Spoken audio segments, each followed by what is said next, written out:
A new coronavirus has killed 25 people in China and infected more than 800, the government said on Friday, as the World Health Organization declared it an emergency, but stopped short of declaring the epidemic of international concern.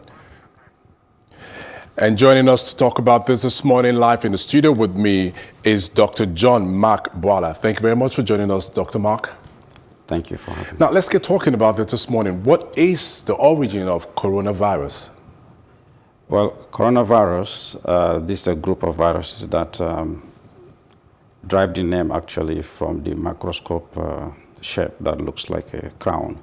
And it affects or causes respiratory infections in humans, from common cold to lower lungs infections such as pneumonia. Now, the origins, they usually are found in animal reservoir. Okay. So in such animals, they don't necessarily have to cause any... All kinds of animals or no, specific type of some animals? Like cats or rabbits, camels, they have been identified, even bats.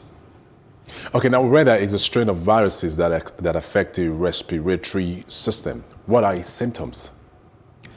Now, like this very new one, the novel coronavirus, is mostly cough, fever, and weakness, and sometimes difficulties in breathing. How much is known about this virus? Now, this is quite a new one. However, based on historic compared to the SARS one, if you remember, in 2002, 2003, still out of China, that was much more severe. From the number of cases that led to death, in that case was about 10%. Here you're having only 2 to 3% death cases. So it's likely not to be very virulent as compared to SARS or EMRS. However, they are still monitoring and looking closely to see the trend. Okay. Now, some would say we tackled Ebola. Now, talking about the coronavirus, it's pretty much unprecedented. What are the challenges? And do you see this being cured anytime soon, a solution being provided anytime soon? They're slightly different okay. with Ebola. Ebola is a hemorrhagic fever which affects many organs and also affects the clotting system. So victims tend to bleed and stuff like that. So even though it's a virus, but the common thing is that both of them don't have specific treatment, except of recent that they progress a lot with Ebola. Yeah.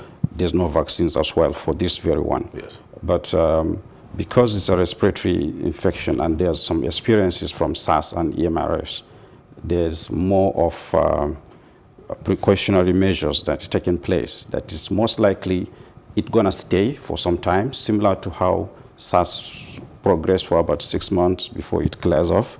It's likely to stay for some time, but because of control measures that might be in place, it's not likely to spread to become a global emergency.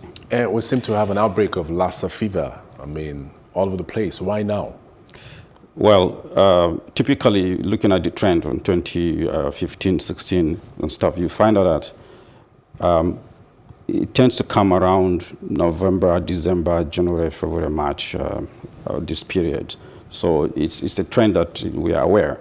The most disturbing thing is coming from leaving the rural area and coming into bigger cities now, yes. And more. In fact, yesterday, they reported case of one death of 24-year-old victim in Maiduguri. That is the index state, because the first diagnosis of this Lassa fever was in a town called Lassa in Borno State in 1969.